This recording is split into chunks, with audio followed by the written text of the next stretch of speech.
केल्याने होत आहे रे, आधी केलेची पाहिजे.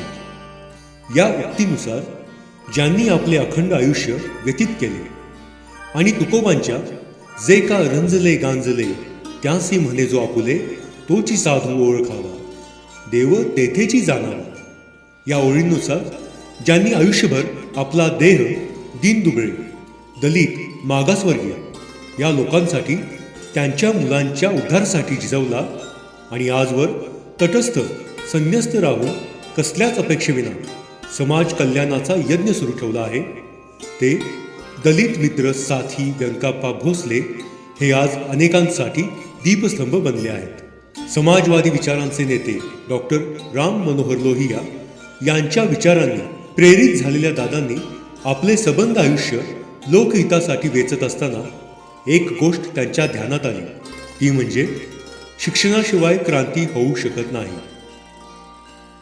गावकुसाबाहेर असलेल्या समाजातील मुलांना मुख्य प्रवाहात आणण्यासाठी त्यांनी आपला मोर्चा शिक्षण क्षेत्राकडे वळवला.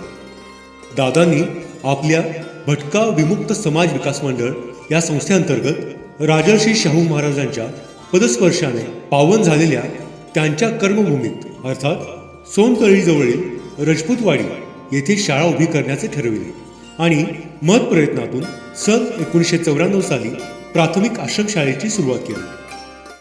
आणि 1994 साली ज्या ठिकाणी या सोनतळी रजपूतवाडी सोनतळीला, त्या सोनतळीच्या याच्यामध्ये महाराजांनी अनेक सामाजिक प्रयोग केलेले आहेत, सामाजिक समतेसाठी अनेक प्रयोग केलेले आहेत.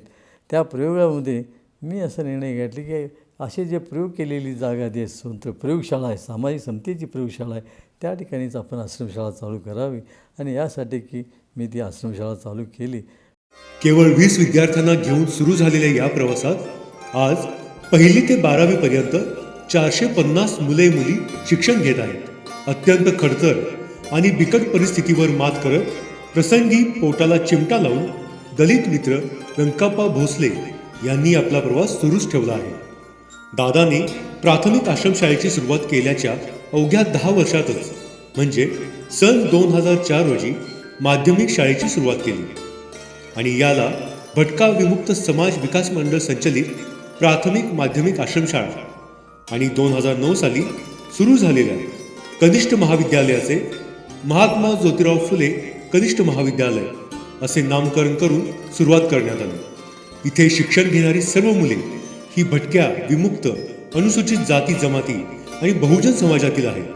इथे शिक्षण घेणाऱ्या कोणत्याही विद्यार्थ्याकडून कसल्याही स्वरूपातील फी आकारली जात नाही. इथल्या विद्यार्थ्यांपैकी बरेचसे विद्यार्थी हे परगावचे असल्याने त्यांच्या निवासाची सोय व्हावी म्हणून शाळेच्या आवारात प्रशस्त आणि सर्व सोयींनी युक्त असे मुलांचे स्वतंत्र वसतिगृह बांधण्यात आले आहे. निवासाबरोबरच मुलांच्या उत्तम आरोग्यासाठी त्यांना पोषक आहार, दूध, फळे, नाश्ता दिला जातो. वह्या पुस्तके, कपडे लत्ते यांचीही सोय शाळेमार्फतच केली जाते.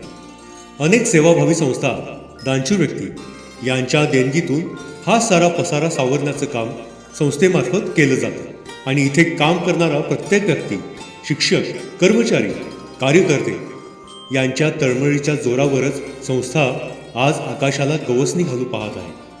स्वतः दादांनी वसतिगृह आणि शाळेच्या विस्तारीकरणासाठी आपल्या सेवानिवृत्तीच्या भविष्य निर्वाह निधीमधील रुपये 10 लाख इतकी मोठी रक्कम संस्थेला बहाल केली.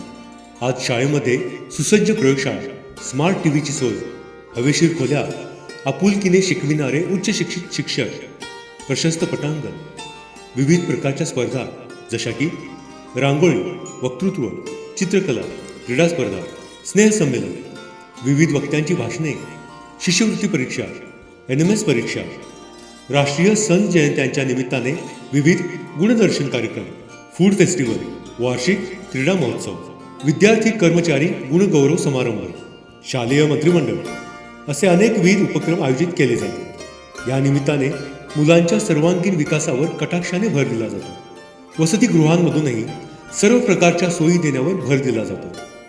मुलांसाठी व्यायामशाळा, e learning projects, CCTV, bunk बेडची सोय, गरम पाण्यासाठी सोलार सिस्टीमची सोय, वॉटर फिल्टर, वॉशिंग मशीन आणि मनोरंजनासाठी TV रूमची सोय. शाळेचा डोलारा बघता बघता वाढत निघाला आहे. इतर शाळांमधून विद्यार्थी संख्या कमी होण्याचे प्रमाण वाढत असले तरी इथे मात्र दिवसागणिक विद्यार्थ्यांची संख्या वाढत निघाली आहे. याचे एकमात्र कारण म्हणजे प्रत्येक विद्यार्थ्याकडे दिले जाणारे लक्ष आणि प्रत्येक विद्यार्थी सुसंस्कृत नागरिक म्हणून ओळखला जावा यासाठी तळमळीने दक्ष असणारे संस्थाचालक, सभासद आणि शाळेतील सर्व स्टाफ. इथं शिकून बाहेर पडणारा विद्यार्थी अनेक मोठमोठ्या संस्थांमधून काम करत आहेत. इंजिनिअरिंग, मेडिकल क्षेत्रात शिक्षण घेत आहेत. पोलीस सैन्यात भरती होत आहेत. देशाच्या कानाकोपऱ्यात इथं शिकलेला विद्यार्थी ताठ मानेने समाजात वावरत आहे. महाराष्ट्रामध्ये आहे आणि देशामध्ये वेगवेगळ्या ठिकाणी हे काही मुली ह्याला गेलेल्या आहेत, मेडिकलला गेलेल्या आहेत, नर्सेस झालेल्या आहेत, पोलीसमध्ये गेलेल्या आहेत, परत विद्यार्थी डिफेन्समध्ये गेलेले आहेत.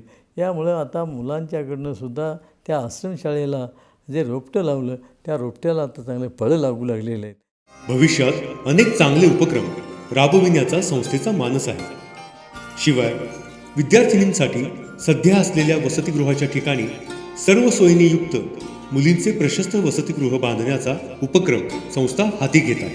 या उपक्रमासाठी समाजातील दानशूर व्यक्ती, उद्योजक, व्यापारी, समाजसेवक, राजकारणी, हितचिंतक यांनी सढळ हाताने मदत करावी आणि संस्थेचा उपक्रम पूर्णत्वास नेण्यासाठी प्रेरणा द्यावी असे आवाहन संस्थेच्या वतीने करण्यात येत आहे.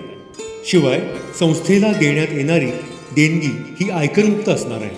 संस्थेचे उपक्रम पूर्णत्वास नेण्यासाठी आदरणीय दादांच्या मार्गदर्शनाखाली शाळेसाठी झटणारी अखंड एक पिढी कंबर कसून ठामपणे उभी आहे. ज्या साऱ्यांचे एकच लक्ष आहे ते म्हणजे शिक्षणाची गंगा तळागाळापर्यंत पोहोचवणे आणि शिक्षणाच्या आसमंतात भटका विमुक्त समाज विकास मंडळ कोल्हापूर संचलित प्राथमिक माध्यमिक आश्रमशाळा आणि महात्मा ज्योतिराव फुले कनिष्ठ महाविद्यालयाची पताका फडकवत राहण्याचे. संस्थेच्या व शाळेच्या वतीने समाजातील सर्व घटकांना आवाहन करण्यात येते की 10वी आणि 12वीच्या उज्ज्वल निकालाची परंपरा असणारे आणि आदर्श शाळा पुरस्कार, आदर्श मुख्याध्यापक पुरस्कार, आदर्श अधीक्षक पुरस्कार, व्यसनमुक्ती पुरस्कार अशा पुरस्कार प्राप्त शाळेमध्ये इयत्ता 1ली ते 10वी आश्रमशाळा व जिल्ह्यातील एकमेव कला व विज्ञान कनिष्ठ निवासी महाविद्यालय आहे. या शाळा आणि महाविद्यालयामध्ये आपल्या पाल्याचा आजच प्रवेश निश्चित करा.